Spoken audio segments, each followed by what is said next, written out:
Good evening, my friends. It is me. It's that ugly kid Joe Cross with our wonderful friend Kumanodadon. Yo. Mr. Bioassassin is hard at work right now, so he could not be with us this evening. Right. But we are here to talk about the latest WWE PLE, which was the Clash at the Castle. I chose this image because it had Jey Uso in the back, and I thought it was hilarious. I mean, in all fairness, they did talk about him. So, like, in which you have to feel like he is going to be Mr. Money in the Bank. Now is it? What would you say? Money in the or yeet in the bank or money in the yeet? Mr. Yeetman in the Bank? I'll call him the Yeetman. There we go. Because like they talked about him like not extremely heavy, but it was like kind of like out of nowhere for like everything that was going on. Like you have nothing to do with this pay-per-view whatsoever. Yeah. Why are they discussing you? So, in which I know he's a big name, he's popular, fans love him, but yeah, it is. He's winning. He's winning Money in the Bank. Well, we'll get there eventually. But for now, it was Clash at the Castle in Glasgow, Scotland. Just another hot crowd to start this show. Yes. SmackDown was amazing. The crowd was alive for the SmackDown the night before. A lot of good chants coming from over in Scotland. I think my favorite one was when Solo came out and they were chanting tribal wanker at him. Hilarious. My favorite one is Cody Roll. Just make you want to just bounce and jump with that. I was like, yeah, I messed with that one right there. And of course, the wonderful Bailey chants. Yes. But no, this was another I would say successful attempt at an overseas pay-per-view premium live event that seemed more than a house show, which I feel like they'll never really make that mistake again. This one's kind of seemed like more of a house show than some of the other ones we've had, but there was some big excitement. Nobody got their predictions right. Wait, no, I got my predictions right. All of them? Not all of them. That's what I mean. I missed two. Yeah, and I had the same picks as you did. So the first match of the night, which surprised me that this was the opening match. Yes.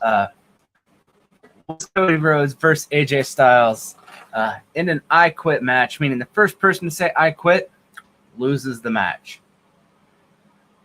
I kind of thought, Bioassassin had talked me into thinking that Cody had screamed I quit too loud into the microphone. They were going to do the old Rock Mankind thing where AJ recorded this and then played it to make it seem like Cody was going to quit. So I actually thought AJ was going to walk out of this with the title in my mind because Civ planted that. I even put a picture of a guy wearing a tinfoil hat. His conspiracy theories are out there, but I bought into this one. Right, and he had me going like, listen, guys, like if y'all in the Discord and saw us talking, when he said, how about AJ handcuff Cody and beats him with a chair? And then AJ just whips out some handcuffs. I'm like, wait a minute. AJ whips out these handcuffs. Right, like, Civ, are you secretly booking the show? I honestly think he got me. I loved it when he whipped out those handcuffs. The crowd started chanting "Kinky AJ." I was like, "Oh right. my!" But yeah, he took a beating. Cody actually got busted up pretty good in the facial region. Yeah, he did. And I don't know if that was planned or not. I'd like to think it was not planned because I don't really think they planned for blood for the first match of a night. But this match, an I quit match, kind of calls for blood as far as I'm concerned. Yeah, you're going to have to draw some kind of blood. I'm not sure if if it was an accident or if they got the okay for it. But Cody, he's a bit old school. He knows how to handle it. He learned from one of the best in being in his brother Dustin Rhodes. how to blade properly. So, you know, it sold the point home that AJ meaning business. He's going to give Cody a beating because he wants this title. So Yeah. I love the match and how it came across. Just a quick, I don't know if this is Wrestling 101, but it's probably in there somewhere. If you're going to handcuff somebody to the ring, don't keep the keys on you. Just chuck them somewhere. Well, see, of course, you know, it had to be set up. Like, that's why he dumped it out and sat it over there in the corner. And that's why the handcuffs were so long. Oh, so yeah. Cody would be able to escape. Like, anybody with 2 brain cells could figure that out. But I mean, it's okay. Like I said, like, it served the point that it was supposed to serve. Oh yeah, it was definitely broke out the brutality for this first match. Yeah. But I was watching this with the granddaughter. AJ goes up onto the rope for the phenomenal forearm, and Cody launches this chair while he's up on the top rope, like just posed on the top rope, hits him perfect, and she's like, "Oh my gosh, you can't use chairs." It's like, listen, and this is how fast the fans are. Like, immediately after that happened, like, I would probably say 2 minutes tops, somebody had put into the comment section on WWE post about it of the Sonic rings being knocked out of him. I'll have to look that up. That's funny. Yes, I was like, because it was like the rings, it said the rings 2 times, and it goes ding, and then when you go through the table, it drops some more. I was like, that's nice.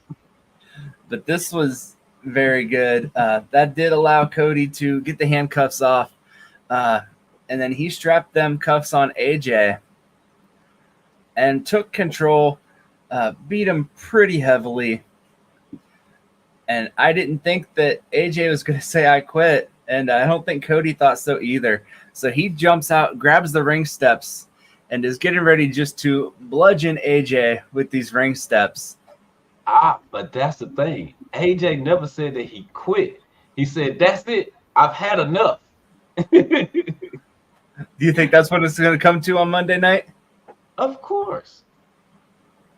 Because, like, saying that you quit is essentially, like, those words should only be if your career is actually on the line in an I quit match. Being that his career wasn't on the line, I guess they saw it fitting for him to not say I quit. But the ref took it as an I quit and awarded Cody the win here. I really like the build-up to this match, too, with AJ on Friday night coming in and telling Cody, you know, you're going to say you quit because that's what you've done your entire career. You know, things were going bad here, you quit. You went there, things weren't going so good, you quit. I was like, oh, man. He was really laying it in. But this was a really good match. And Cody did keep the title. But this could lead into more on Monday, depending on what AJ has to say. Well, Friday. Or Friday. Yeah, but, I mean, I'm definitely interested to see. I don't think AJ is going to get another match for the title, but I can see him going into the Money in the Bank ladder match. Yeah. Yeah, I could see him.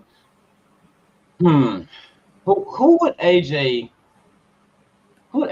feud with? Because right now I can't think of too many hot faces on SmackDown right now. Like, LA Knight is going after Logan Paul, so that's out the window. You got Kevin Owens, Randy Orton. I'm not sure. With him teaming back with the Good Brothers lately, we could see something there. Right, unless maybe Bobby Lashley's on the way back. I'd watch that all day. Yeah, it'll be good. Bobby Lashley and the Street Profits going up against AJ and the Good Brothers. OC versus the Pride. I think we're good. Million possibly turning heel.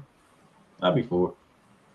Anything else on this match? Speculation. I mean, I don't know where Cody's going after this, but I have a feeling he's going to be going after Solo. Yeah, I feel like he's going to be Solo.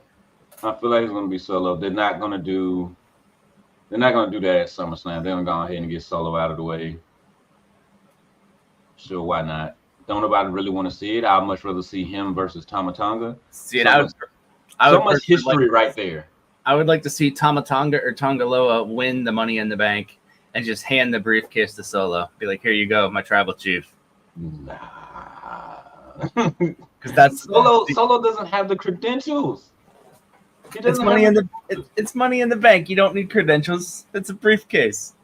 Like, look, listen. Like, I know we've done it before, where somebody be on a losing streak, and then you give them the briefcase. But in the case of Solo, you just kind of feel like he's biting off too much, you know? Yeah.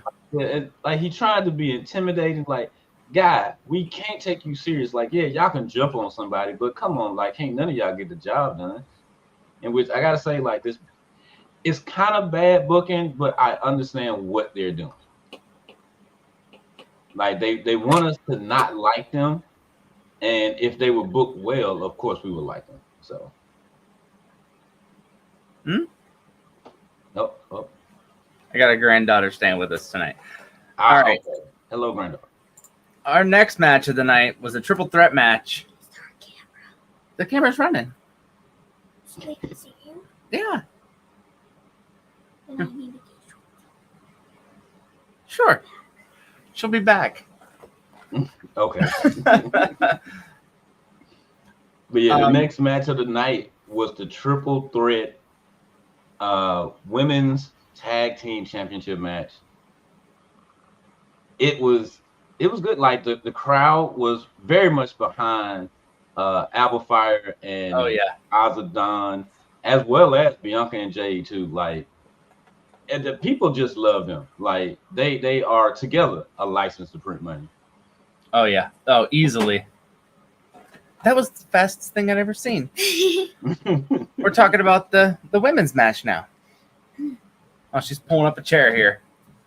There we go. That's how you do it. She got to be set up. My glasses are upstairs, but I don't care. Right. We couldn't have Sia, but we have granddaughter here tonight. Right. We have a Savannah. There we go. People Savannah, call what's me up? Savvy. Savvy. Okay, so we don't have Sia. We got Savvy. And Savvy's a pretty big wrestling fan. Who's your favorite wrestler? Jesse Thorne. Yeah. She's talking about one of our local wrestlers from our Power Slam Pro Wrestling, one of our local things. She likes Jesse Thorne. Okay. Well, good job, Jesse. You already got a big fan. But yeah, Shayna Baszler, she's good in any match she's in. I don't know if you guys watched the NXT pay-per-view, the premium live event they had where she was in the underground. I didn't. I'd definitely go back and watch that. That was really good. I didn't watch it because Sexy Red. I can't. Yeah, Sexy Red. That's a reason not to watch it, I suppose. You want to say bye? Bye. Peace. She's leaving us. Right, she's probably going to get a snack. She's going to bed. We're going to Cedar Point in the morning. So.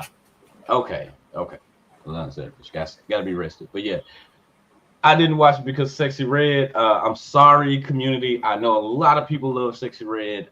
I think she is the worst thing, one of the worst things ever. So yeah, no. I mean, she's not as bad as Megan Thee Stallion, but she's pretty bad. Meg isn't that bad. Like, I would honestly take Meg over Sexy Red. Like, I would too. Like Megan Thee Stallion, like she has a bit of air about her. Like, hey, you know, like I'm from that, but I'm not that. Like, that doesn't make me who I am. Yeah. Sexy Red just, yeah, that's who I am. That's my whole shtick. No, you have to be more than that. And she wasn't showcasing. but anywho, enough Sexy Red talk. Back to this match. Man, I gotta say, these ladies, they tore it down. Yes. Zoe Stark's always good. I wish they would just push her to the top because I think Zoe Stark's amazing. I feel like she performs so well. And I love Fire and Dawn. Yeah. The crowd was hot for them.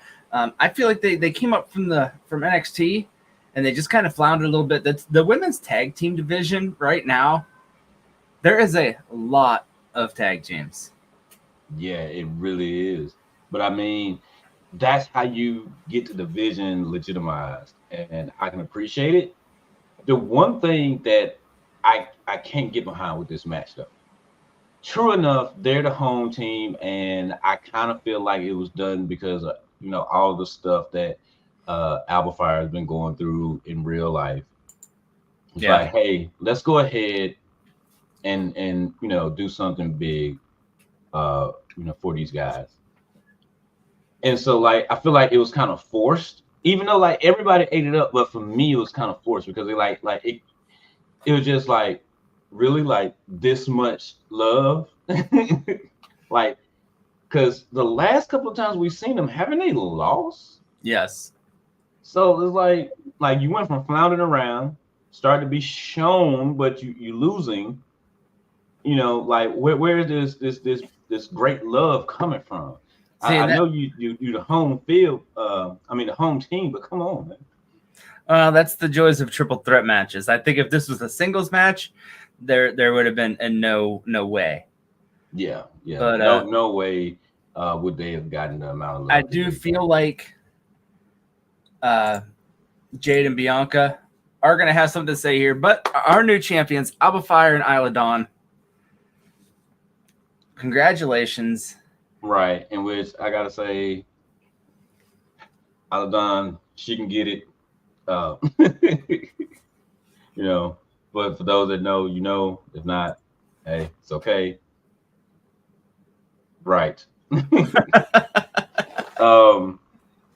But yeah, like I said, like it came out of nowhere. The victory came out of nowhere, in which I believe that was one of those last minute judgment calls. Like I want to rewatch this and see if somewhere in the match, like the ref signaled to them, or there was talking in the corner, because they seemed so shocked and excited that it almost was like they didn't know that they were going to win. Sometimes when there's somebody who's newer to the main roster, when they come out, they have that like fire behind them to where you're like, they're winning this match.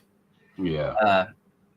But it's also hard to tell because they might have just been so happy because they're getting to perform in front of their home crowd, which does not happen very often at all for them. No, that like shock, NXT. that shock face seems genuine. You know what I mean? Yes. Either they're the best actresses in the world, or they did not know they were winning this match. Right. And then the Jade botch.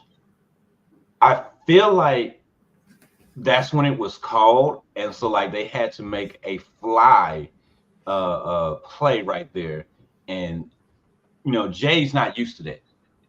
She hasn't been put in situations where, hey, we got to make another call, so switch things up. So she wasn't used and she wasn't ready for it, and I think that's why she botched that spot.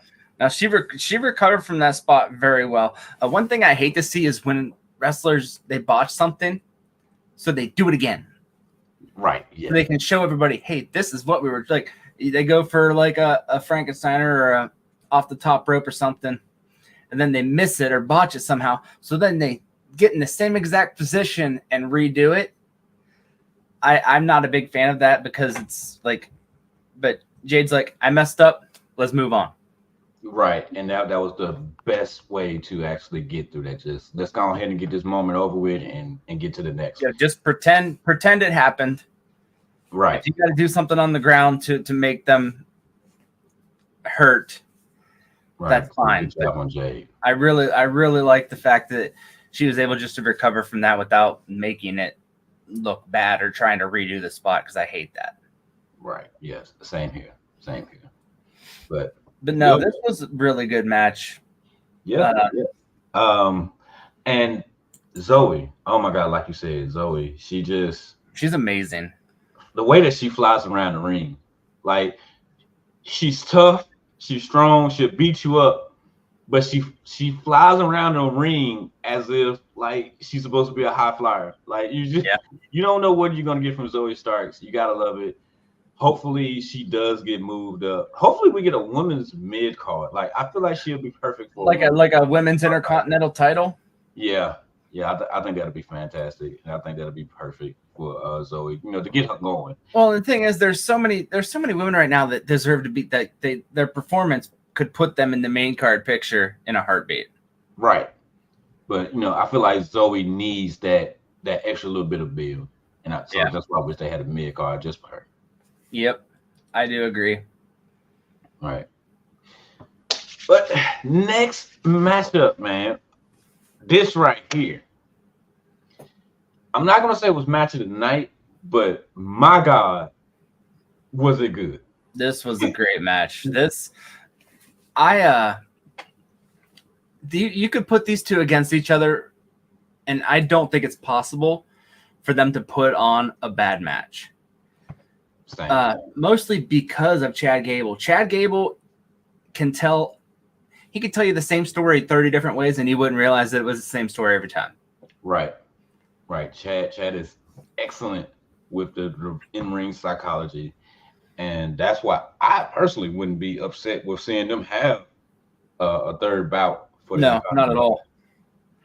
I was kind of upset. I thought I did think that if he didn't win this was going to be when we finally seen the we're getting to Otis versus Gable.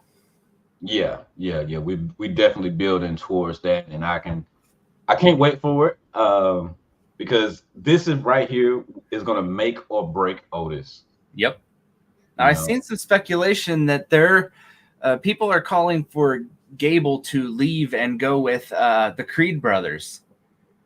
I mean, yeah, that's what I've been saying for the longest. Like, if he's gonna go heel and he's gonna do it with a faction, the best way to do it, the Creed brothers, they have nothing going on. And in all honesty, like, I know a lot of people like them, but what do they have personality-wise to make you go, hey, I want to be behind you?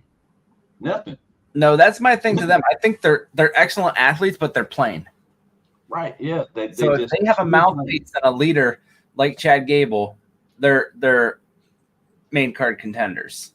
Right. And Chad will be able to show them like, hey, tell them with your in-ring ability, but you still need to be able to have it come across verbally, and just show them the ropes, guide them, and I think it'll do wonders for them, man.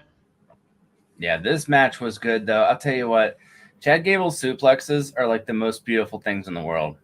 Right. Now, Sammy, on the other hand, Jesus Christ, you seen that landing that Chad took on the top of his head? Oh man, God. I'll tell you what, since I've been doing this wrestling thing, I watched this stuff so much more closely than I ever had. And man, he was all just right on top of the head. Just straight up and down. Like, kudos on him I thought it was going to be like Kurt Angle story, broken freaking neck. Right, yeah. Because it looked bad. Yeah, but them traps, them amazing traps, is what saved him. Yeah. Jesus. I'm talking about smooth on top of the head. It was bad. I thought another thing I thought was funny during this match was the one time when Sami Zayn landed outside, he started going like this with his arm. Yeah. And then realized that it was his left arm he was working, so they started moving his other arm. Like, hold on, I got to get the finger back in both of them. Yeah. Which arm was it? Oh, yeah, it was this arm. But I mean, Sammy did okay with his selling, especially the leg. The ankle being just brutalized the entire match. Yeah, he hit that one ankle lock real early. Yeah, and man, like I said, like him and Sammy, masterful storytelling. It's hard to think that like Shorty G was just a joke at one time. Well, see, I never took Shorty. I'm sorry, Chad as a joke. Even when he was Shorty G, I was like, hey, this is a good opportunity to give him some personality that, you know, was missing at the time. Not that he couldn't do it. It's just that I guess it was something Vince wasn't seeing. I don't know. He made it his own though. Yeah, he did. He took Shorty G and he just shot off with it. So that's why you gotta love him. And then especially the spot with what's her name? Jesus Christ. Maxine. There we go. Maxine Dupree. Yeah, when he wanted her to hit Sammy with the Intercontinental title, right? Yep. And she couldn't do it. Like the fans was like, no, and she couldn't bring herself to do it. So Chad was like, get up here now. And he's talking to her, and Sammy, he's feeling it. He's like, I'm going to take his head off. Like, I don't care if he's not looking, I'm going to kick his head off. And Sammy is coming in hot for the Luca, and it was like Chad did it perfectly where he just in his peripheral could see Sammy and rolled out of the, like, just moved out of the way. And Maxine sold it. Well, she probably really was scared, but the look on her face was perfect. Like I said, like just everybody out there. And then Otis, oh my God. Like when the crowd first started chanting Otis tapped Maxine and was like, hey, they you know, they calling for me. Like, what should I do? And you can see like Maxine, like, don't worry about it. Don't worry about it. Like, just awesome storytelling. I don't know who the booker was for this match, but I'm pretty sure Chad worked with everybody. Like, I got to give Chad his props to this one, man. Like, I feel like he pulled everything together perfectly. The match was really good. So they'd go to the outside. Sami Zayn pushed, reversed a move from Gable and took out Maxine's leg. And Otis, I thought Otis was going to start attacking. I was like, here it is. I'm like, we're finally getting the attack here. But he decided to be a gentleman and escort Renee to the back. Right. Otis is good for carrying away sexy women, I guess, huh? Right. And then that distracted Gable, which allowed Sami Zayn to hit a really good haluva kick. For the 1, 2, 3, and still you're Intercontinental Champion. And he told Chad as he was walking away, he's like he took his time in the ring, just looking at Chad, and like you could tell like he was kind of pitying Chad, while Chad was, you know, boiling and festering at the fact that he messed up. He let himself down in this match. Yep. But you could tell like he wants to pin it on Otis, and Samuel's like, it's done, no more. Like this is it. Like you're not getting another one. So if he does get another one, it's gonna have to be something that's really, really bad. Like I don't know what Chad can do, but it's gonna have to be something bad to get another match out of Sammy. Yeah. I feel like this might be coming to closure with him trying to go for this title for now. I really would like to see him hold some gold in this, though. But all right, I mean, maybe. But then again, I want to see Sami Zayn hold the title too. It's really tough. Right. Like I would be okay with Chad getting it at SummerSlam. Like maybe they can do something like I don't know. I don't know who they can give Sammy right now for Money in the Bank, but yeah, just get him to SummerSlam and you can have like a multi-man match and have Chad win there. I feel like that'd be fitting. Yeah, this was probably my match of the night. I mean, they always just, like I said, you could watch this match. You can watch 30 matches of them, and you'll want to see the 31st one. Right. Yeah, essentially. But yeah, very good match. But now the next 2 matches, I'm gonna have to leave it to you, my friend. Yeah, Kuno did not get to watch these matches yet. Right, freaking tomato paste. So hopefully I can explain it in a way that'll make you want to watch it. This match was really good. Piper Niven, crowd was loving Piper Niven. Also chanting for Bayley, but you could definitely tell that I think the crowd was fine with whoever won this match. Now, I did catch their entrances, or at the very least, like I heard them coming out because I was in the kitchen when it started, and then like I believe it was Bailey that was coming out last, and Yep. I heard it as I was leaving out of the door to go buy the tomato paste. 3 stores, 3, and I could not find tomato paste. You had to go to 3 different stores for tomato paste? Yes, and still didn't get none. Man. Because like it wasn't in any stores. It was like everybody had the same idea to make spaghetti. It was crazy. It's a crying shame. Yes, it is. But this match was a lot of back and forth. Piper took the initiative here and was kind of putting it to Bailey, just showing her strength. And between that and Chelsea Green, Bailey was struggling a lot. The crowd was really behind Piper when she was hitting her moves. I feel like she hit some moves that she hasn't really hit on the main roster. And I feel like a lot of the moves that she hit were maybe from when she was in other promotions, because the crowd seemed to pop a lot when she hit certain moves. Maybe they were key moves for her when she used to wrestle in the UK. Or I'd imagine that, yeah, from her time in the independent scene, and also NXT UK. Yeah, there's a lot more open over there, and I know that's where I became a big fan of Piper Niven. That her over there in NXT UK, like she's amazing. Oh yeah, like her in the Mae Young Classic made me go back and watch older stuff from her from independent. And she was really good. You want to talk about people overcoming personas? Like, they made her Dewdrop. But she made it work. And she made that work.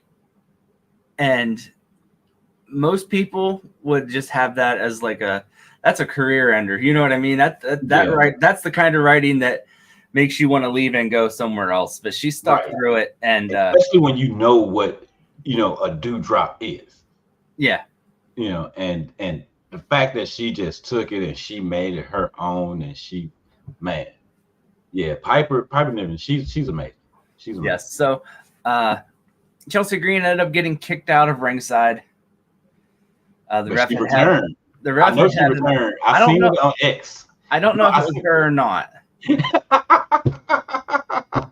I don't know or not. Time will have to tell. No, it was Chelsea Vidar. That's who it was. It was Chelsea Vidar that came down. Yeah, but yeah, it came out wearing a lucha mask. I think the same outfit, just a lucha mask. Right, one of the old Rey Mysterio masks from Halloween Havoc. It was hilarious.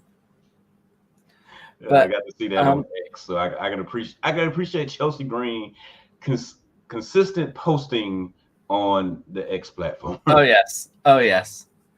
After Fire and Dawn won their tag matches, I wasn't very sure that Piper was going to win this match going into it, but this match did really good. I had picked Bailey to win, but I was not sure who was going to win this.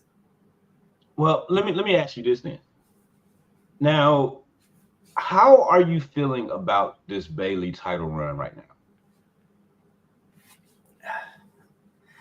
I don't know. I enjoy Bailey as a chasing character, and there's no big opponents right now. Like, they're creating opponents.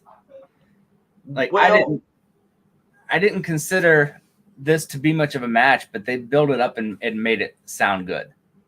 Now, right. if this match was not in Scotland, I don't know if it would have been as good of a build-up.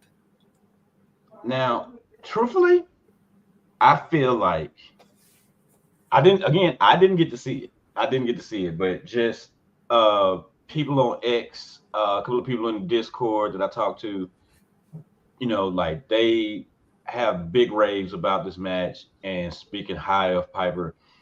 I feel they definitely made Piper seem like end boss in this match. Right. I feel like nobody would have been mad if she would have won. Like No, even not at all.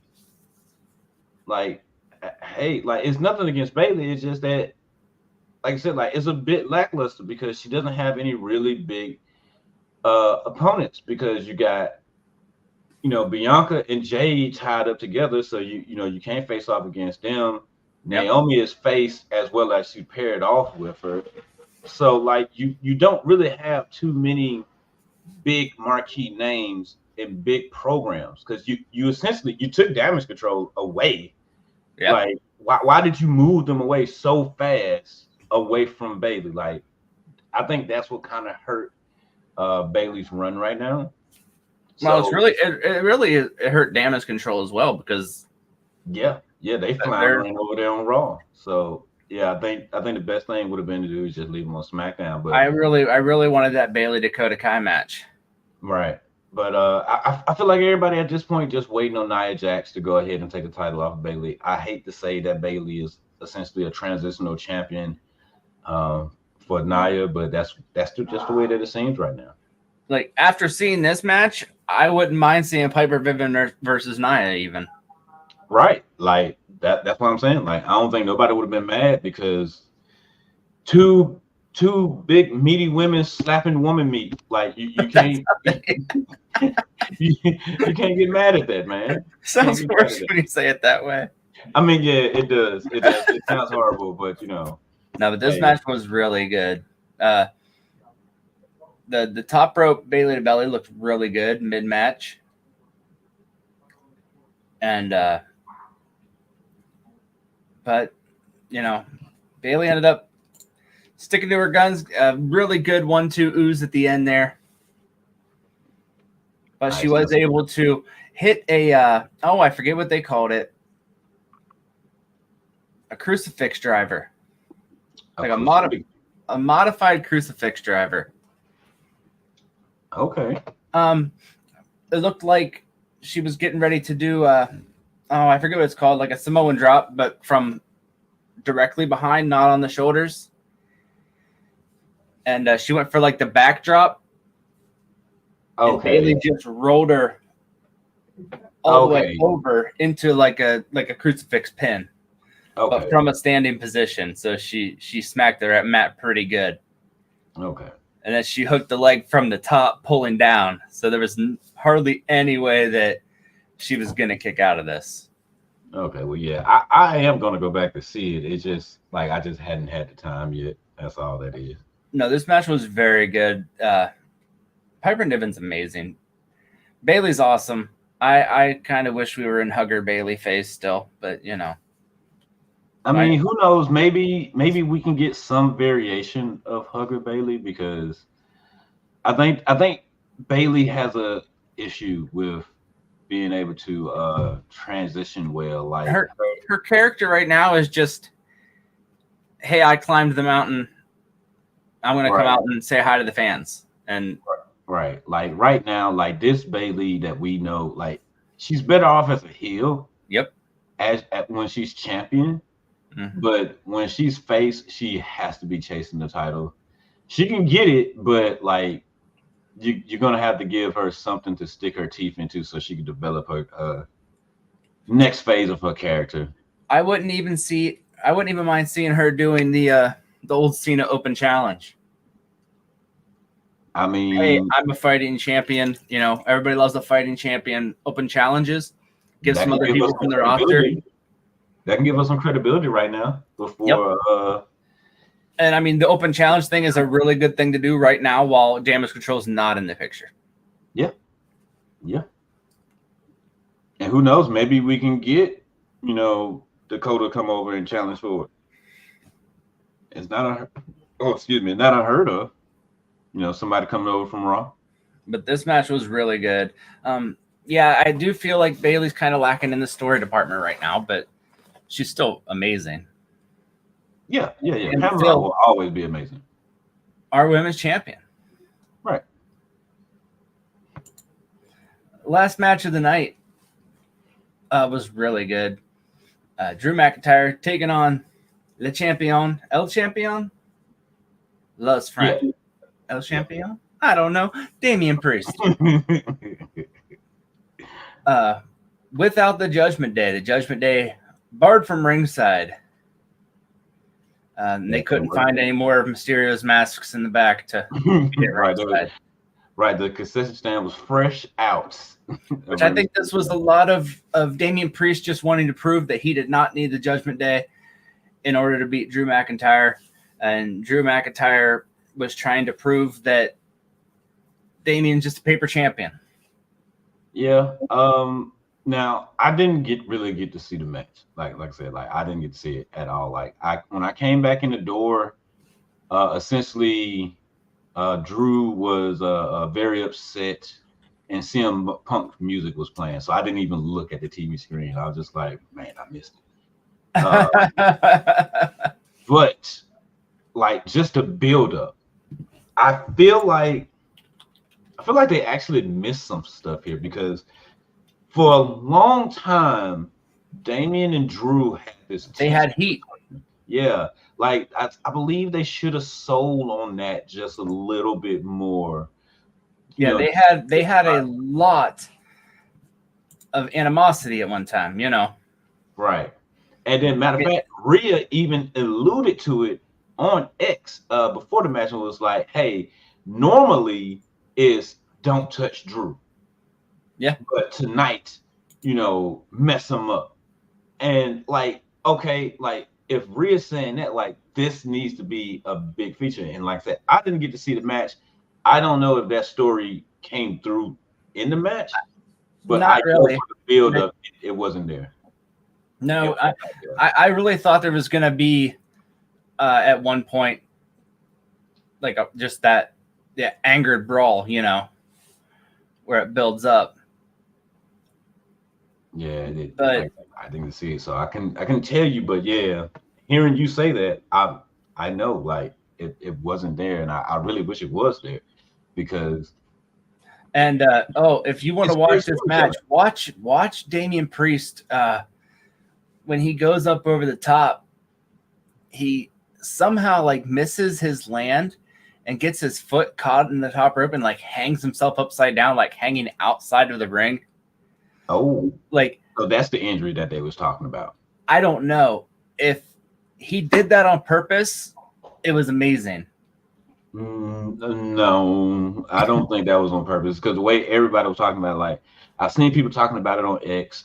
In a press conference, he spoke on it. He's like, I haven't even been to medical yet, because I wanted to come and talk to you guys, in which he was the second person to come out for the press conference. So I'm pretty sure they rushed him to medical after that. They just wanted to get him on the stage. That's what happens when the Prime Energy drink stand gets into play, man. Right. People get jacked. Right. But Triple H was saying that it's a horrible looking.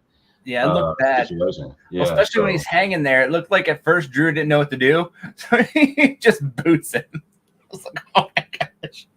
Right. Just I go for something. Triple H was saying adrenaline is essentially, he was like, adrenaline is one hell of a drug. Right. And I still cringe every time he hits that Future Shock DDT. Really? I don't know. It just seems like he hurts people with that move. I don't think anybody's ever been hurt with it. I don't know. But in all fairness, that's supposed to be the point. It's supposed to be devastating, because it used to be his finisher. Yeah. Back when he was a much smaller guy, and I like seeing the Future Side DDT, because truthfully, I feel like if something was going to be a DDT and be devastating, that would be the variation of it. Yeah. Because I'm taking myself out of it and putting all of my weight on you, dropping you down on your head. I feel like that's a little bit more devastating. Yeah. But so the ref gets taken out. They start brawling outside. Drew hits an awesome Claymore through the barricade. Throws him into the ring. Gets ready to hit another Claymore. Priest reverses into a South of Heaven, and this is before the ref gets taken out. The reversal on that into the South of Heaven was really good. But the ref gets taken out. Another ref comes in. And he pins him. The ref counts 1, 2. Camera angle's all weird on it. And the ref stops right before he hits 3. Drew looks up right into the eyes of CM Punk, who is doing the same pose, the 2-count pose, that looks like Drew's shirt where he's over his grave, like the same pose. I was like, oh my gosh. I seen somebody on X that lined him up, and it lines up like perfect. Nice. And so CM Punk comes out. That allows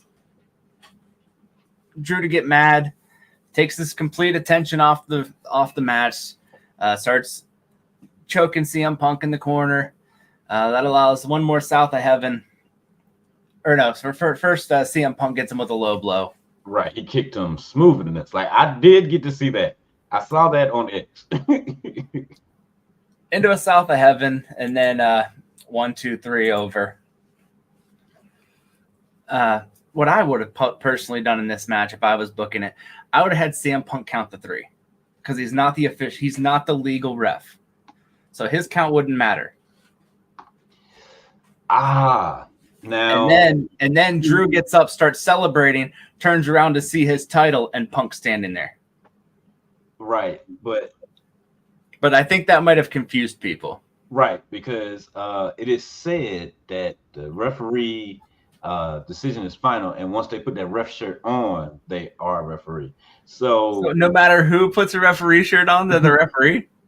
Essentially, yeah, because like you got to understand this, like if it really was going to be that big of an issue, well, he could, if he would have done that, you didn't have to have a shirt on. He didn't even have to be wearing a ref shirt. Right. But they saying that the ref shirt is what makes it official. That's what they're saying. So like, yeah, like he came all through Gorilla, like they're like, yeah, go out there and count, like they was trusting and believing in him. And well, Triple H said that, yeah, he's excited and happy that Bill is back, man. So does Triple H have something to do with this? Does Triple H want to screw Drew McIntyre as well? Oh, that's what it's going to come to. Everybody wants to screw Drew McIntyre over, but still, Damian Priest is your champion. That's right. And I don't think there we go, Senior. Senior. No, that was Senior Money in the Bank. Is it El Champion? I think it's El Champion. Yeah, El Champion. That's what it is. Yeah. But this was really good. I do feel like he still hasn't had that match to prove that he's the champion. You know what? Damian doesn't need a match to prove that he's the champion. Look, the fact that he's holding the championship proves he's the champion? No, it is. He needs something to solidify him. Like, we know who Damian Priest is, but we don't know who the champion Damian Priest is, because right now, like, before he won, he didn't have anything going for him. Like, they waited too long to pull the trigger on him being dominated.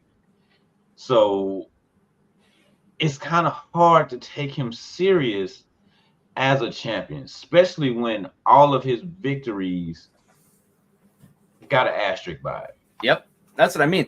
And like, he hasn't had that Roman Reigns or that Brock Lesnar or that big opponent to overcome.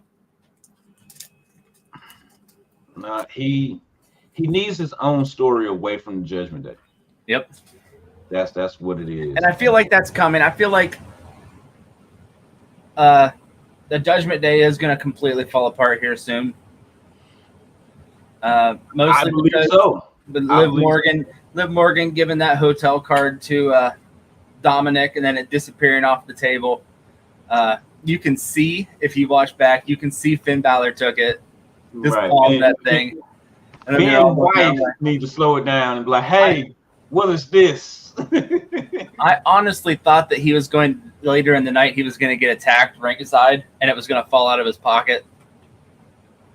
I mean, that would have been key, but nah, like, I can't remember if it was one of you guys or if I seen it on social media somewhere, but somebody was saying that remember Finn is very loyal, and they showed back when this whole thing of Judgment Day first started. Who was it? It was Damian, Rhea, and Edge facing off against AJ, Finn, and Liv. So like maybe that might actually come into play. And maybe that's what might cause the separation of the Judgment Day, in which truthfully I don't want the Judgment Day to separate. No. I would much rather them actually remain a strong faction. But But if you want, I think in order to legitimize Damian Priest Championship, he can't be. He has to do it on his own. yeah, I feel like that's gonna be the case. And Even if they do split up and he does face off against Finn Balor, like that's not even a title worthy fight. That's just a Judgment Day worthy fight. You know what I mean? yeah, Nothing that Damian's going through right now requires the title to be a good story. bingo. That's why I said they should have added the heat that him and Drew had already had, so it would have made even more sense for them to be going into this, because that's the whole thing. Like the story that's being told around the title doesn't include Damian Priest. He seems like an afterthought to all of this. Yep. So yeah, you're gonna have to give him something, but like I can't see him being champion too much longer. I just don't know who he's gonna lose it to. And what would this run look like if Rhea was still in the picture, though? It'll probably look a lot better, just to be completely honest with you. Like, I hate to say it, but Rhea is the one who made Judgment Day as hot as it is. Yep. You know? And people still boo Mysterio every time he comes out. He still can't talk. Yeah, and in all honesty, not having Rhea there for him to feed off of, yep, it's kind of bad. Well, yeah, because usually she would say what he was going to say, and people won't yell over her. Right. But and you can tell it's actually frustrating for him that, okay, you people are still doing this. Like at this point, like y'all should let me talk. And they're just not. They're not, and it's sad. I wish they would give Dom his time, because Dom has actually gotten better. Oh yeah. It's the hair, man. You grow your hair out, you get better at everything. Oh, that's what it is. Okay. well, apparently I got a ways to go. You'll get there. No, but this was a very good premium live event. I'll never stop saying pay-per-view. Right. Yeah. I don't think anybody really will stop saying pay-per-view, especially when you got every other form of entertainment like this calling it a pay-per-view. Yeah, you'll always be a pay-per-view. You're not a premium live event, okay? Because what is even a premium live event? I don't know. It's about $45 cheaper than a pay-per-view. You know what? Hey, I'll take it. If that's the case, if they tell me, hey, you still get it for this price as long as you call, you know what? Fine. I'll start calling it PLEs. just forget it. Just don't even worry about it. Just keep it this price.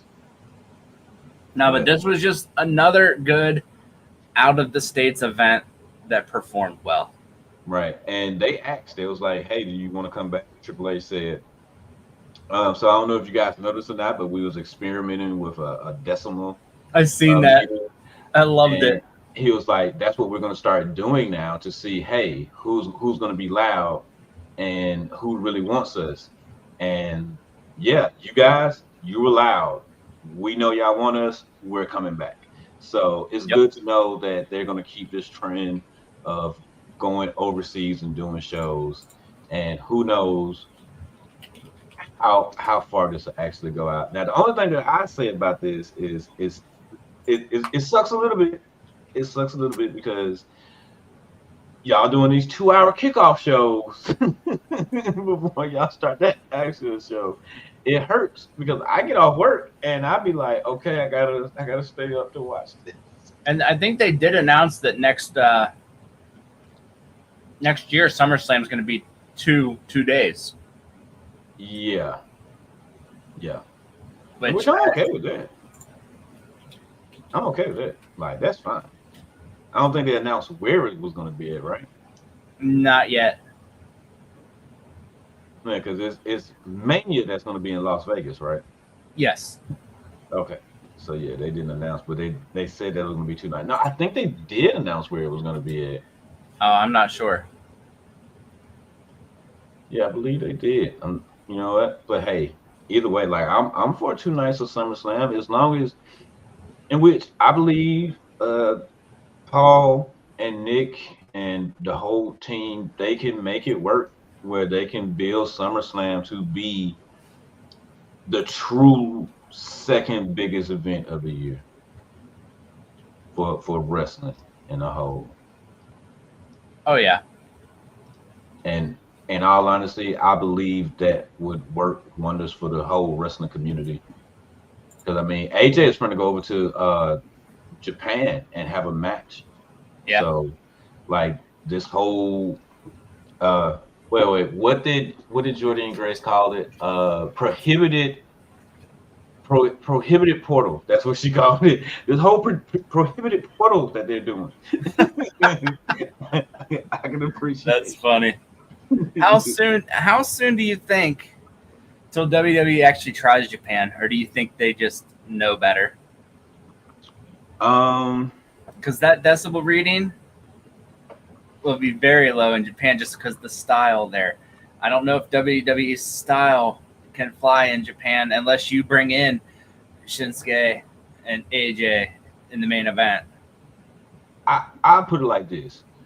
I believe Japan would get loud because that's what they see with everybody else when it comes to WWE. So I believe they would get loud for it. But even if they didn't, everybody, because Paul has wrestled in Japan, so he knows what it's like. Yeah. And he will understand that this is still respect. You know, and they want us here. So they might try to do it, but I believe that if they did it, they would do it in a big way where it would be with New Japan Pro Wrestling. Almost more like one of the big 4 events. Yeah, like it would be a Forbidden Door-esque kind of pay-per-view if they did it. So, man, there'd be some matches. Man, oh my god, just so many. And then who knows? Maybe we'll get to see Evil and EO team up together. You know, taking on Miz and Maurice. That's the way to do it. But I think the next pay-per-view is Money in the Bank, right? In July. Yep, in Toronto. So that'll be exciting. Canadians love their wrestling. Right, as well as it's in our time zone. Oh, nice. So we will be okay. We will get to watch it at night and be rested and you know, got our day out of the way. So. Yeah, I'll have to check my schedule and see what I'm working on that. But well, as if it's still going to be on Saturday, I will be just fine. All right, we'll figure it out. But on a whole, I'd say I'm going to give this one a 7 out of 10.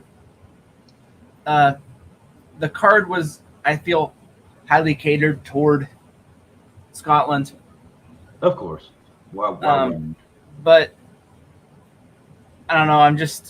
I wanted to see that Damien. I either didn't want to see Drew win, but I really thought Drew was going to win this. It would have been good if Drew would have won. I think everybody thought that Drew was just going to win.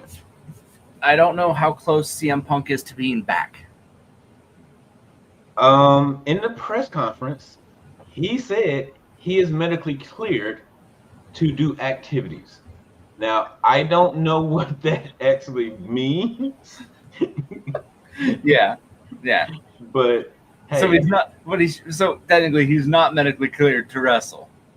Right. Like, I'm pretty sure it's probably one of them things where, like, hey, you can work out, you can exercise, you can probably do a little mixing here and there. Yeah. But like a full blown going hard match, I don't think he's quite ready for that. But I'm pretty sure he'll be ready by SummerSlam.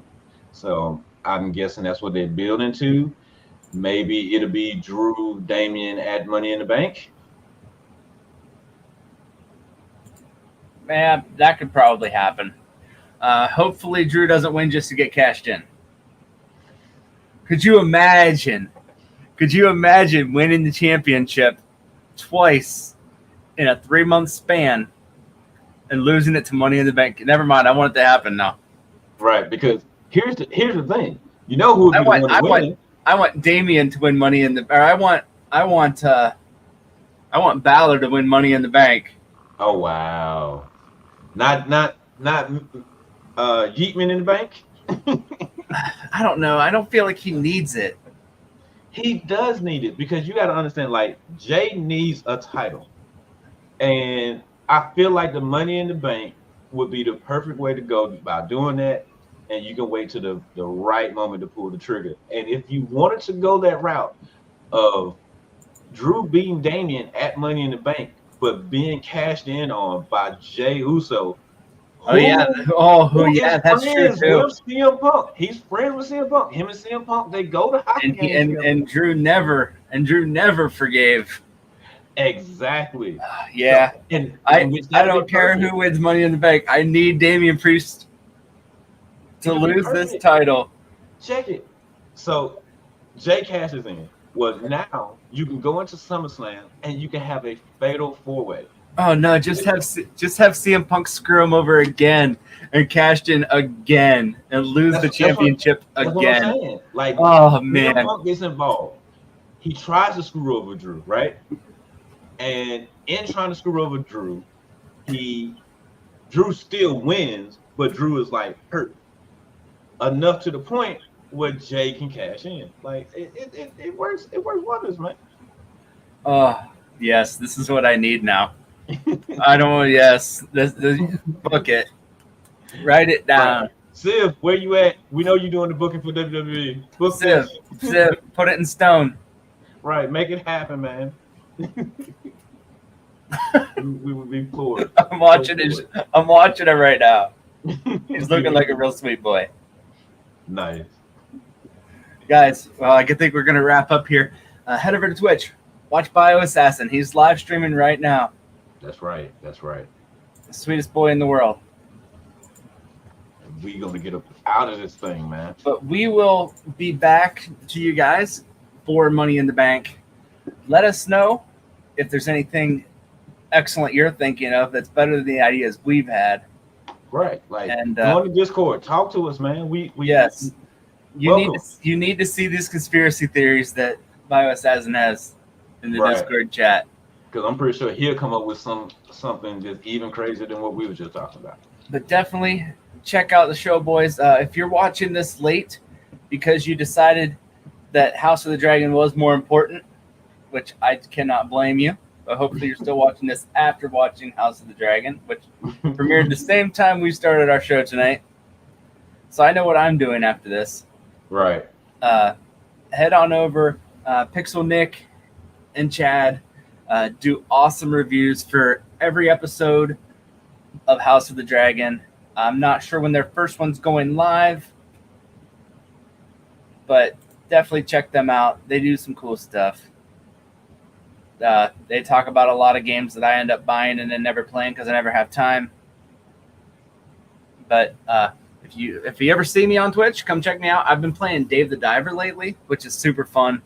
Off stream, I've been playing Core Keepers, which I saw Dad the Cat playing, and I picked it up for like $6, and I was like, it was on my wish list. I can't pass up $6.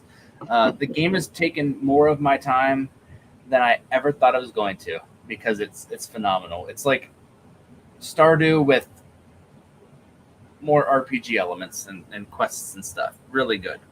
Nice. Less people to interact with. But it's always a good thing. And definitely, while you're over on Twitch, check out kumanodadon. He is doing the wonderful, what he has dubbed.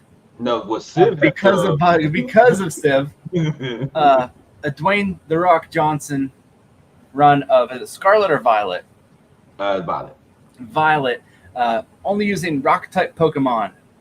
Right, in which I am now discovering there's not many rock type Pokemon. Right. It is not. Oh my god. I might consider doing that if I didn't have like 13 games on my backlog right now. Right. I might do it on my own time, just Yeah. to do it? Well, over in the Discord, we well, not we, but Mikey, he put up a channel just specifically for challenge runs. I've seen So that. yeah, so do it, and you can post in there about it, man. And so can Yeah. you guys if you want to. Yes, go check. If you're a fan of Pokemon, you'll love the Discord. We have the Poke Boys over there. Kumino, a member of the Poke Boys. Season 4. 5.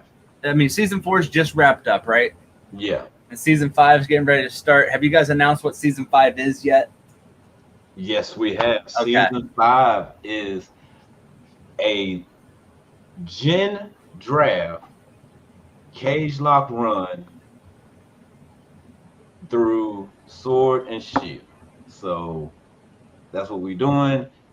The 4 of us, me, Dad, Mikey, and co-host for this season, Jared, we all drafted two generations, and we can only use Pokemon from those generations on our team. And after each leg, we switch up and battle each other in a cage match. So whoever loses that match, one of the Pokemon dies. In this particular case, since we are on teams, 2 of our Pokemon died because, i.e. like me and Mike, we team up. One of his Pokemon died, one of my Pokemon died. So yeah. And the winners get to choose? Yes, the winners get to choose who dies. What generation did you get? I have Generation 4 and Generation 6. Oh. Yeah. I'm actually I'm happy, but I'm hurting at the same time because essentially my team is already set while they are still discovering stuff, and they're the cage matches are random. Yes, because it's random to the point of where we spin the wheel to see who's being teamed together. Okay. So yeah, that's very interesting. Oh my gosh. Yeah. Especially because you know what gym's coming next.